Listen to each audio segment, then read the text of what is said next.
In today's video, I venture further into the beautiful Peak District, photographing amazing hidden waterfalls and awesome rock formations.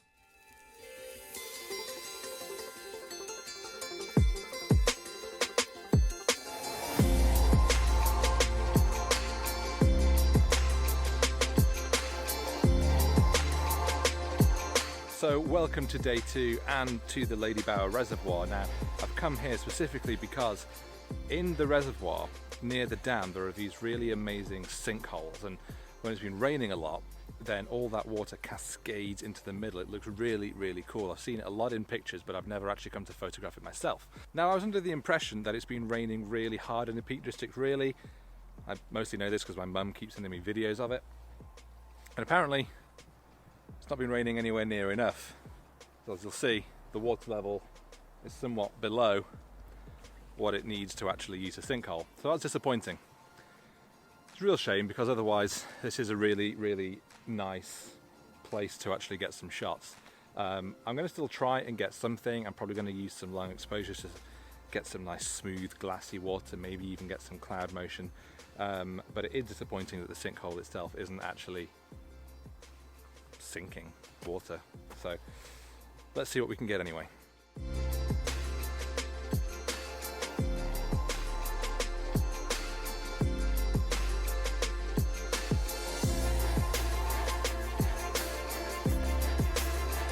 So I'm leaving Lady Bower now. I think I've got everything I can from the sinkhole.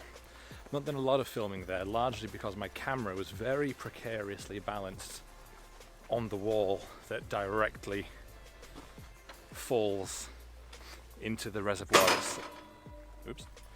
Into the reservoir itself. So I needed to make sure that I had both hands just gently stabilizing it, because if it had tumbled, it would have gone straight into the water, never to be seen again.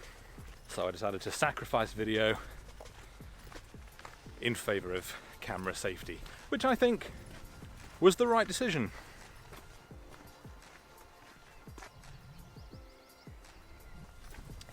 But I've been shooting just over there, and the entire time I've had this view in the distance. Now, that is called Bamford Edge, and it's I think sandstone outcrop, loads of interesting rock formations, old millstones, hopefully loads of interesting bits of foreground interest that I can put into either a sweeping landscape or focus more on them. I'm imagining a lot of this possibly in black and white. It's going to be a very contrasty, dramatic area, but I've got quite a bit of a hike to get up there first. Even from down here I can see these really interesting different rock formations, these outcrops, these overhangs, all kinds of different things. And the great thing is at the moment is that no, the weather isn't good, but it's brilliant for photography. You've got such dramatic, moody clouds. There's tons of detail in the sky right now. We've got blue sky behind me, but over to where I'm going, billowing clouds, lots of drama, lots of interest, and to be honest, much more up my street. So the main walk up there starts here on New Road. New in comparison to the earth, I assume. This does not particularly seem very new. No idea how long this hike is. It could take me a while. I really need a toilet to find somewhere private along the way. I can already see the rocks up there, so I don't think it's too far away, but I suspect there's going to be a fairly steep uphill bit at some point. I've been mostly road walking so far, so it's not too bad. I think once we get onto the grass, the actual hill might start getting a little bit more strenuous. That's okay. I've got a big bag of sweets for energy, and also because I love sweets.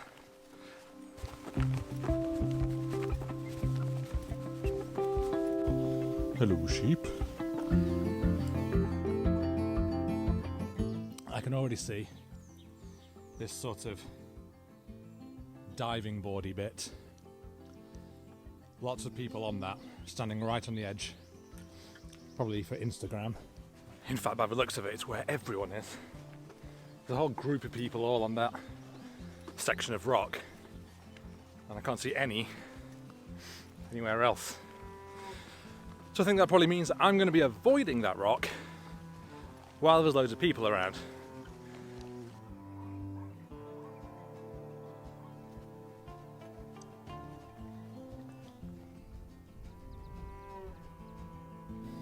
Wow.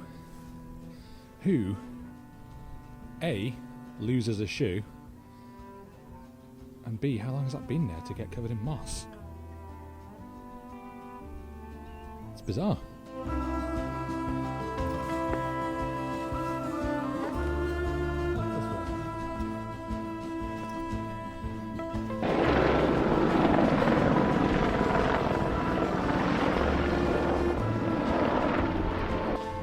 Definitely going to have dissolved completely into a big pool of sweat and Gore-Tex clothes. If I do, sell my possessions, use the money to look after my cat, and I guess tell my family and friends it's been fun.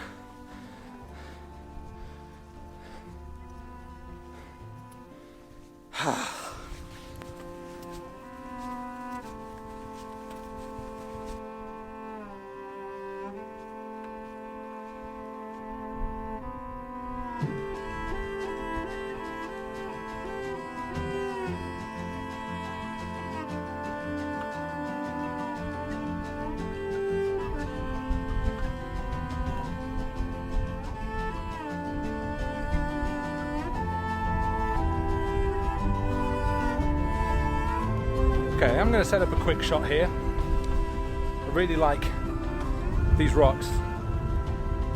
It's very, very windy, so I'm not going to do too much talking. So in summary, nice rocks taking shots. Okay. I really like this composition, the way that the clouds are billowing overhead, the light is hitting the rocks in really, really nice ways. So we've got some lovely shadows, lovely contrast. I'm darkening down the sky a little bit using the graduated ND filter. And let's take the shot.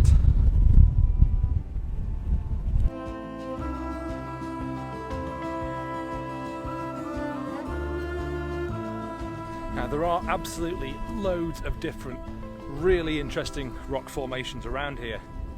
So for the most part, you're pretty spoiled for choice.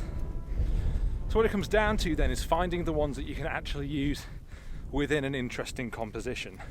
Instead of just pointing the camera at some rocks, it's about how you use those rocks within the landscape. So I don't always know exactly what I'm looking for, but there's been a couple so far that have stood out to me that work really well, either within the rule of thirds, or I can use a lot of negative space around it to show off more of the landscape, or even just this, which I've just seen.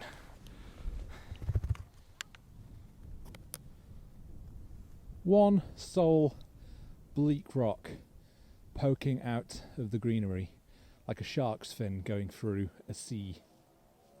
I quite like that. I'm going to set up this shot. So for this shot, I know that I want my camera as low as this. I want it just above the line of green, because getting this low angle really emphasizes the fact that this rock is just poking out, as I say, like a shark's fin. It also means that the actual tip of the rock itself is coming up above the horizon, which is exactly what you want. And my horizon, as you can see, according to the camera, is technically well off, but my horizon line is actually just following the plants, which is on a slope, but I want to correct that and give it a fake horizon, basically, which I think looks a lot better. It is a little overexposed, but I can bring out more detail on the rock itself that way, because that's obviously quite a lot in shadow, and I'm pretty sure that there's enough detail left to pull back information from that sky. In fact, if we have a look at the histogram, yeah, nothing is peaking, so I've got loads of information to do something with this in post.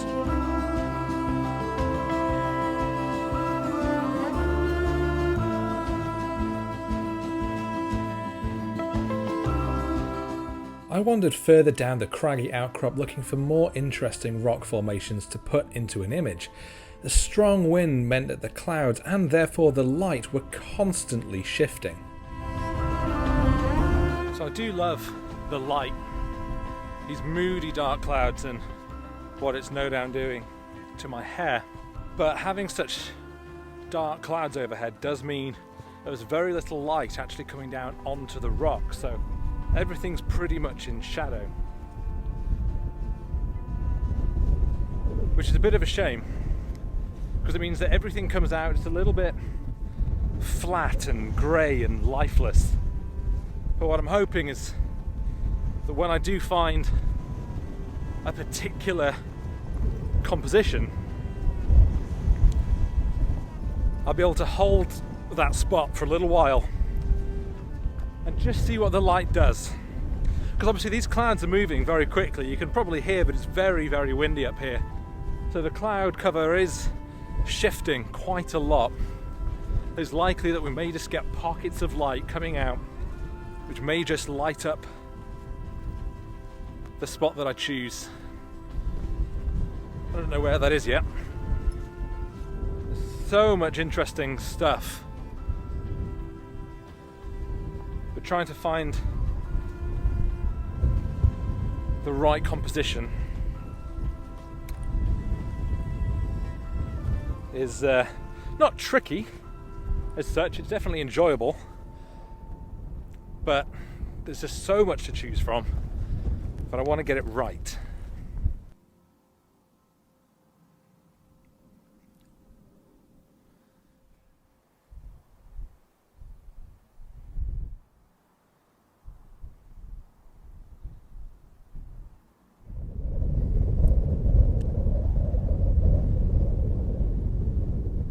And just like that, the weather has transformed. The sky's opened up, we've got loads of blue, a lot more light falling on the rocks themselves. The wind is still, as you can probably hear and see based on my hair, it is still very windy. But that's okay. It is just meaning that I don't go too near the edges in case I get swept away. But we've got some spectacular views from the top, and I really want to find some interesting rocks to put in the foreground, but with a really nice grand vista in the background. Specifically, this grand vista. So this is what I'm going for at the moment. I've got my shot set up using these rocks here as a leading line into that landscape, with these ones adding some more interest over here. We can have a closer look. So that's what I'm going with. I've got my graduated neutral density just to help bring down the sky because it's very, very bright in comparison to the rocks down here. And I've also got my circular polarizer on, which is just helping to control some of the blues in that sky. I've moved my camera just a little bit. It's now pretty much hanging over the edge of this cliff, but I want to get it as low as possible to really emphasize this line of rocks on the right leading into the scene, leading towards the reservoir in the distance.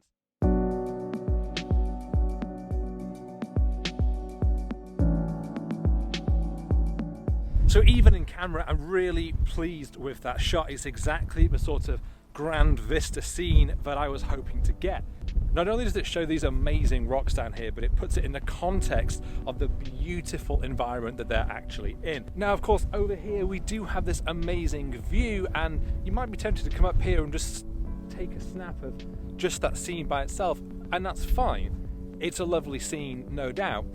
But it's when you bring in that foreground context that these rocks provide that it turns that shot into something different. But I've got about another half an hour up here And I just want to have a little more of an explore below the rock line and see if there's anything else that I think I can get.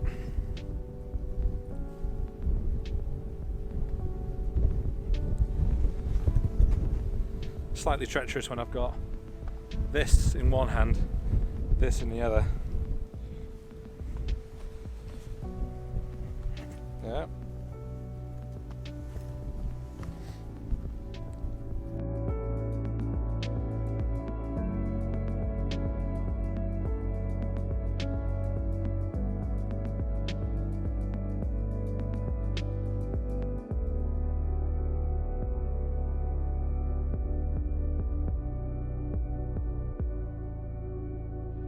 So I'm heading back down now.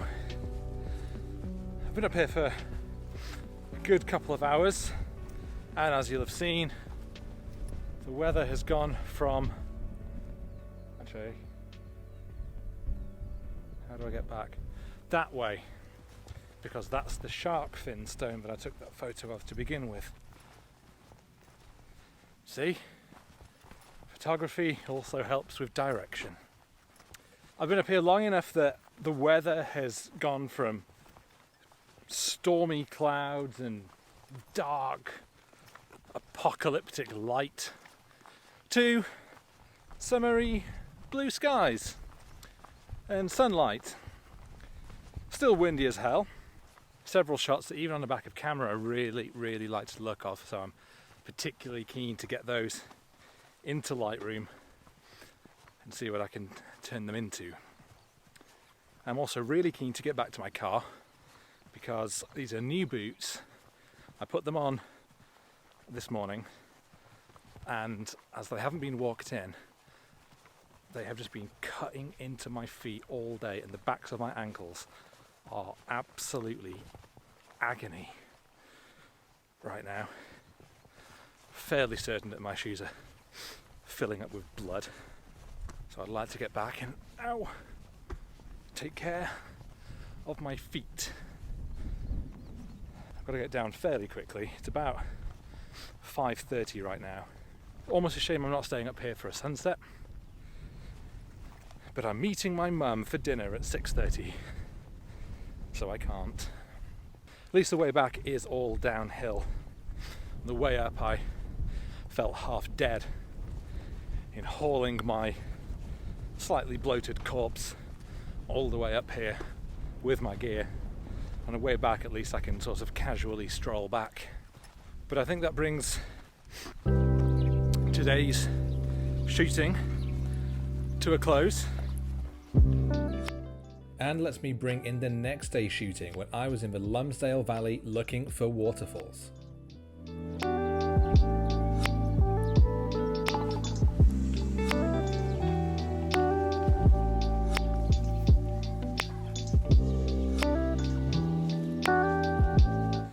This is a spot that follows a stream or a small river, but I've never been here before, so I don't entirely know where I'm going. But I believe that where I need to go is a little further downstream, because there are some quite big waterfalls, which for what I've seen from my intense Googling, look pretty cool.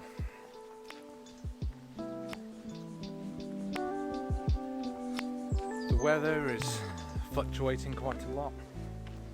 Rains this morning and opened up into wide blue skies. Now it's getting pretty cloudy, and because it's pretty cloudy, the light down here keeps coming and going. I explored further downstream, enjoying the old remains of the mills that litter this area, and came across my first waterfall.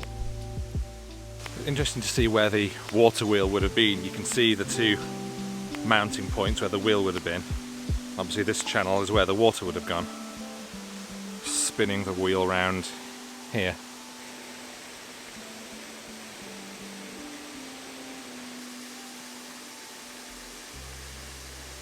So this is the first major waterfall that I've seen here, and I really like that there's this mix of obviously the carved step-like wall coming down, but with the bigger rocks at the bottom. I don't have a shot in mind. I'm going to move around a little bit, see if there's a composition that stands out to me. So actually up at the top, I'm not too keen on this waterfall, but I did just have a little peek over the edge, and there's basically a second, better looking waterfall. I'll say better looking, I think it's got more foreground elements going on. There's some bigger rocks in there, the water's cascading around them. I think I can get a better shot a little bit down below. Now I might come back to this, maybe not today, but I think if I had some maybe waterproof wellies on, I'd be able to walk across to the other side, standing in the water. And I think there might be a good shot there, but today I don't have even close to suitable clothing on to do something like that. So I'm going to try and stay dry and get a shot somewhere else.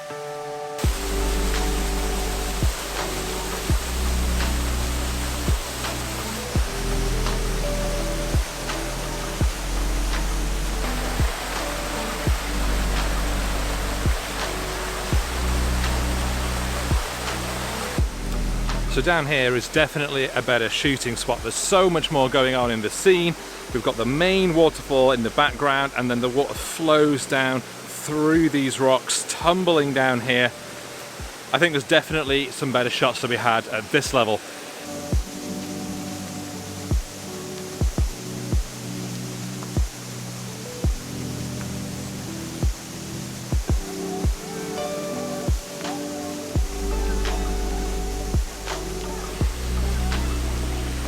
So I've got my camera quite low in the water, which gets me this really great view of the falls here in the foreground, but still lets me capture the main fall in the background. So one of the issues that I'm having with this scene is, you can probably see, we've got areas where the light is really cutting through and lighting up the water, particularly here and of course in the back on the waterfall itself. And what that means is that everything else is very much falling into shadow.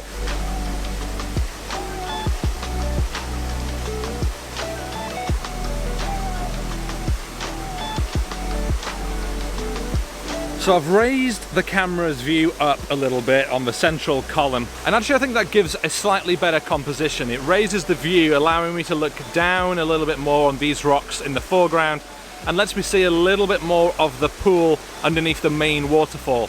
I just think that's a stronger look overall.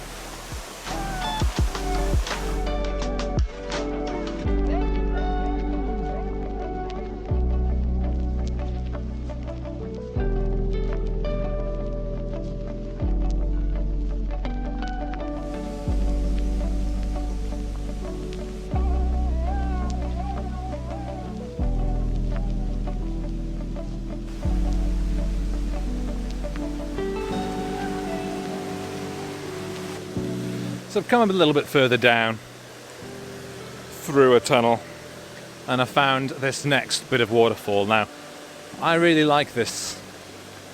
I like the wall on the left, the rocks on the right. I think if I can get low down somewhere around here where these rocks are, I can make a nice shot out of this.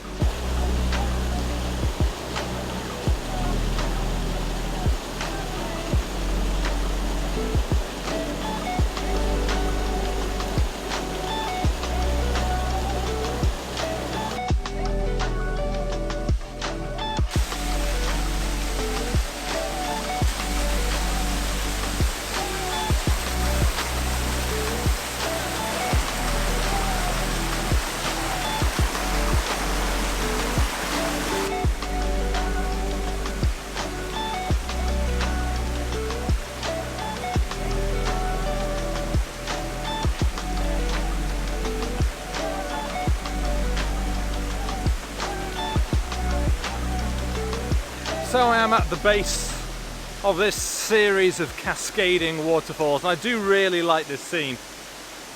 Problem is, I'm struggling to really do a lot with it. A couple of reasons. One, we've got some very harsh sunlight coming through, and it's just hitting these rocks in certain spots, meaning that you get this mix of pockets of very bright, harsh light, and then areas of very, very dark shadow, and that's very difficult to balance in a single shot.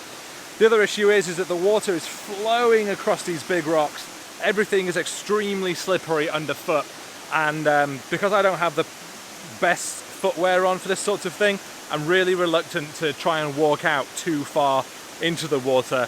I don't want to slip over, I will break my camera, and I can't afford to replace it. Because right now, that light is so overpowering on the rock, on the waterfall. As you can see here, even on this camera, it's very overexposed here, but perfectly exposed around the sides. When these shadows of the leaves stop becoming so prominent on this rock, that's when I shoot. My shot is set up. Got these rocks down here as my foreground. The waterfall itself going away into the left thirds. As you can see, shutter speed, aperture, all ready to go once the light starts playing ball.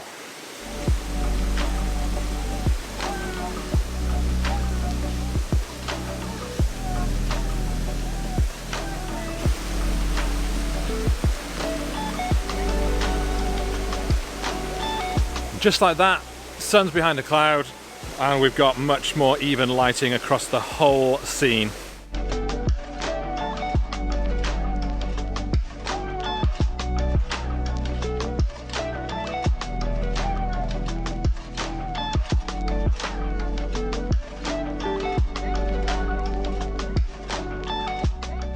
And that brings me to the end of this video, so I thought it'd be good just to put together a little gallery of all the shots I've taken over both of my videos from the Peak District. If you haven't seen part 1 already, then do please go and check that out. You will find it on my channel. And of course, if you have liked this video, please make sure to hit that like button. And yes, why not subscribe if you don't already? It genuinely does help me out. Maybe even tell a few friends as well whilst you're at it. But I do hope that you have enjoyed this video. I've got plenty more to come, although I do expect there to be a little bit of a gap between this video and the next ones due to various reasons, all of which will become clear. But thank you very much for watching, and I will see you next time.